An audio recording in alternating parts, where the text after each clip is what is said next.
El uso del suelo. Esta es la labor a la que se le dedica una superficie determinada en función de su capacidad. Desarrollo urbano. Es el proceso de adecuación y ordenamiento a través de una planificación de los aspectos físicos, económicos y ambientales. Aprovechamiento del suelo.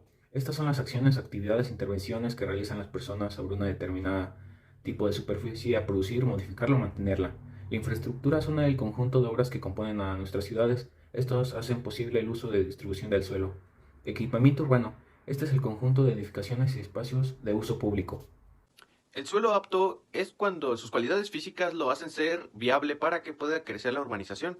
El suelo vacante, este suelo es cuando se encuentra localizado cerca de las infraestructuras, pero no se desarrolla completamente en su totalidad. Como un ejemplo son los terrenos que se encuentran cerca de las vialidades. El suelo servido es cuando ya se encuentra completamente casi urbanizado en su totalidad y está cerca de la infraestructura y cuenta con los servicios disponibles.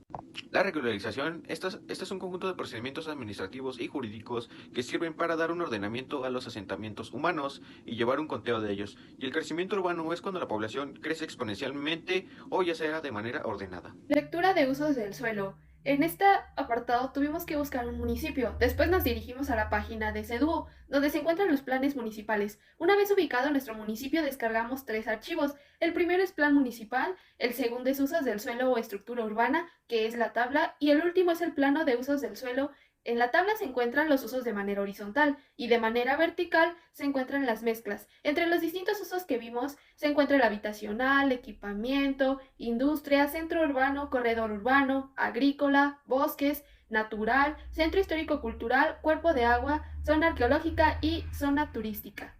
Teniendo estos tres documentos, se hace la tabla de congruencia, el cual consiste en identificar los usos del suelo, verificar que se encuentren en el plan municipal y corroborar que estén en los usos del suelo.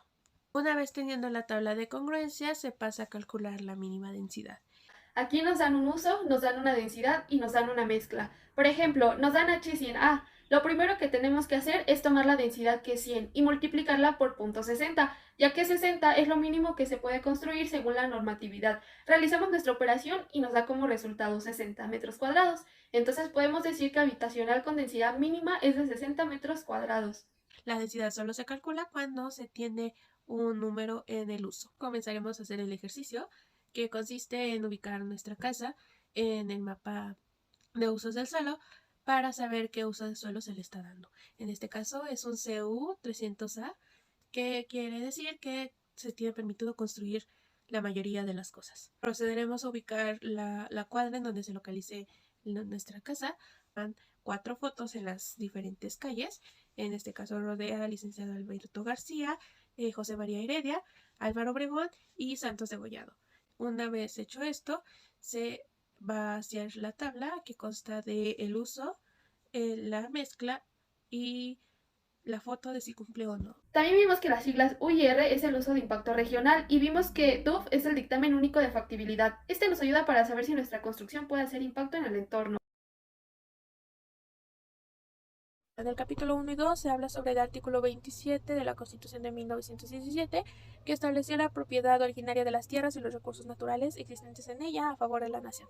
El 6 de enero de 1992 se reformó la Constitución Federal para quitar el carácter de inalienables, inembargables e imprescriptibles a las tierras ejidales. Hablamos también sobre la ley agraria, que establece la competencia de la Asamblea General para realizar la fusión del ejido y las comunidades agrarias. En el capítulo 3 y 4 hablamos sobre el Código Civil, que comprende de 7 títulos, el cual el título cuarto es el más importante de ellos. Hacemos referencia al artículo 840 del Código, que nos dicta que no es lícito ejercitar el derecho de propiedad de manera que su ejercicio no dé otro resultado que causar perjuicios a un tercero. También hablamos sobre el artículo 27 de la Constitución. Nos centramos en el primero, tercero y cuarto párrafo, que en general nos dice que la ley protegerá la tierra para el asentamiento humano y regulará el aprovechamiento de tierras, bosques y aguas. En el capítulo 5 y 6 nos enfocamos a significados como el del ejidatario, que es el sujeto agrario integrante al núcleo ejidal. El comunero es una persona que posee en común con otra u otras personas una cosa, ya sea mueble o inmueble. El avecindado es un mexicano ya mayor de edad que haya residido al menos por un año en tierras ejidales. Y los posesionarios son los campesinos que poseen tierras ejidales o comunales que han sido reconocidos por la Asamblea del Núcleo Agrario. En este capítulo también hablamos sobre la Ley de Dotaciones y Restricciones del 6 de enero de 1915, que dice que es necesaria para que se intensificara el reconocimiento de derechos de propiedad de las comunidades. En el capítulo 7 hablamos sobre la fracción 15 del artículo 27. El capítulo 8 nos menciona a la Asamblea General, la cual la define como el órgano supremo dentro de los ejidos y las comunidades agrarias. Estas se dividen en ordinarias y extraordinarias. Las ordinarias están previstas dentro de la ley o el reglamento, y el plazo entre una y otra no puede ser mayor a 6 meses. Las extraordinarias no están previstas, pero los ejidatarios o comuneros pueden exigirla de manera inmediata para la revisión de algún problema que no pueda esperar. Se hace mención del artículo 36 de la Ley Agraria, que son facultades y obligaciones de los consejos de vigilancia.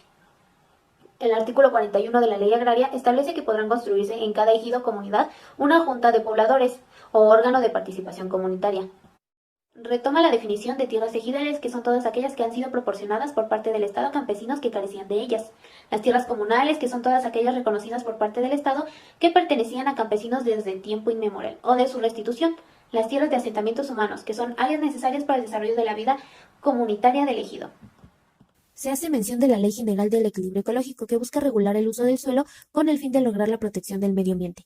El artículo 71 de la Ley de la Industria Eléctrica, que consiste en generar, transformar y abastecer de energía que tenga por objeto la prestación del servicio público. El artículo 95 de la Ley Agraria estipula que en caso de expropiación queda prohibido autorizar la ocupación previa de las tierras mismas. El contenido más importante de estas son las reformas de 1992 de la Constitución Política de los Estados Unidos Mexicanos, la Ley Federal de la Reforma Agraria y la Ley Agraria, los cuales tienen como propósito permitir que las tierras circularan en el mercado a través de compra-venta y arrendamiento. La compra-venta es el acto por el medio del cual los dueños de las tierras pueden traspasar su propiedad a terceras personas recibiendo a cambio un precio. El arrendamiento es el contrato por el cual una de las partes cede a la otra el uso temporal de una cosa, mueble o inmueble, por cierta cantidad de dinero. Instituto Nacional del Suelo Sustentable. Este es un organismo público descentralizado. Tiene como objetivos principales planear, dirigir, diseñar, promover, convenir y ejecutar programas, proyectos, estrategias e intervenciones relativas a la gestión y regularización del suelo, con criterios de desarrollo territorial. La Política Nacional del Suelo, mejor conocida como PNS, dio inicio en el 2018, es nivel nacional y tiene como objetivo la coordinación institucional para gestionar el suelo del país y prever la demanda del suelo apto para las personas. Existen 10 principios, el cual otorga bienestar a la población y nos ayuda a impulsar el desarrollo, la justicia y recuperar la fortaleza del Estado. La PNS genera soluciones para enfrentar retos estratégicos, que existen una visión proactiva de los involucrados en la gestión del suelo. Regularización del suelo a los rezagos del patrón actual de urbanización. Para entender este enfoque, la Política Nacional del Suelo toma dos ideas de tres autores, los cuales mencionan que es necesario promover el acceso a las oportunidades jurídicas para así evitar desalojamientos injustos y tener mejores créditos para propiedades.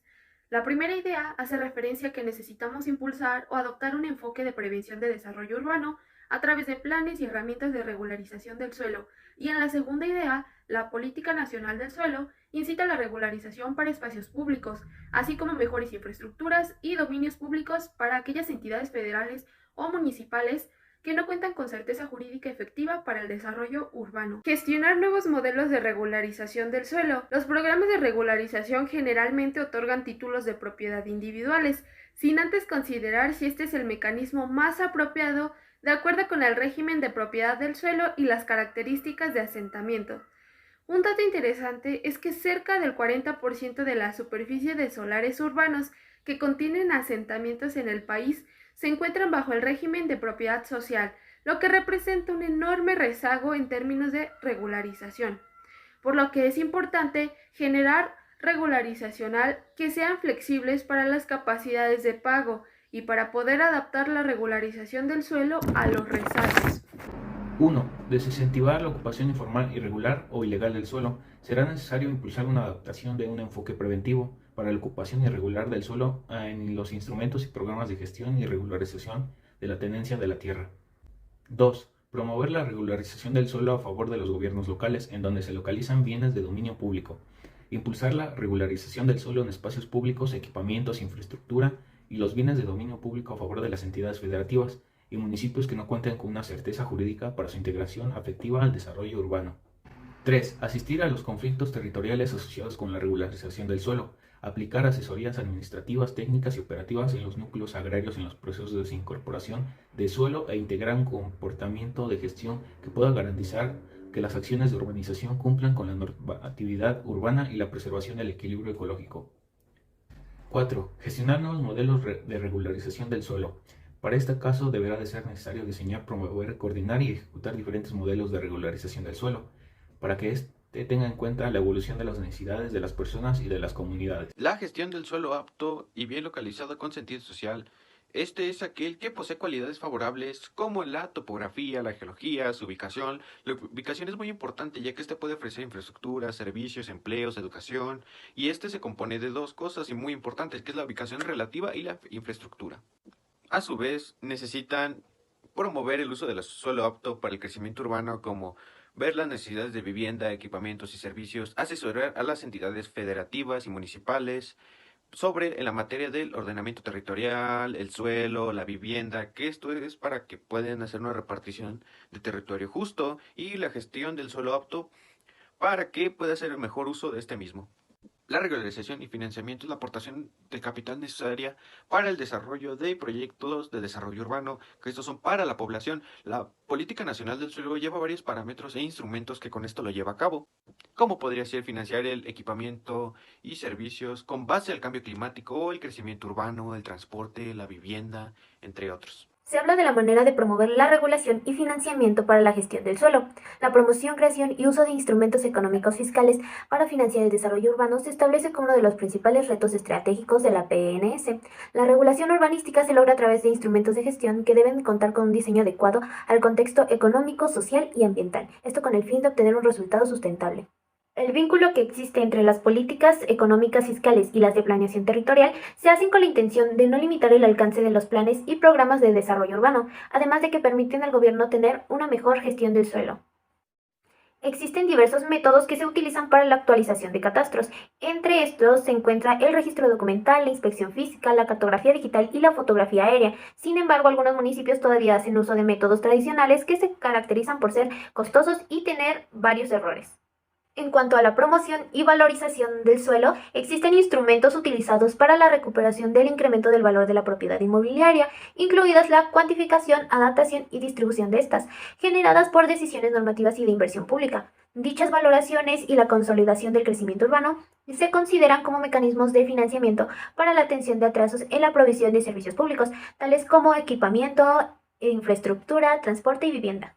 Es importante promover esquemas de colaboración entre el sistema público, privado y social para el financiamiento de la gestión del suelo, esto con la finalidad de permitir la realización de proyectos de desarrollo urbano con la intención de integrar servicios públicos. Para finalizar, se habla de la vinculación de la Política Nacional del Suelo. Los vínculos que hay entre la PNS, las políticas de ordenamiento territorial y de desarrollo urbano son fundamentales para la gestión del suelo en el país, ya que estas brindan una oferta de suelo apto y bien localizado. Esto nos aporta nuevas fuentes de empleo, infraestructura, equipamiento y servicios básicos.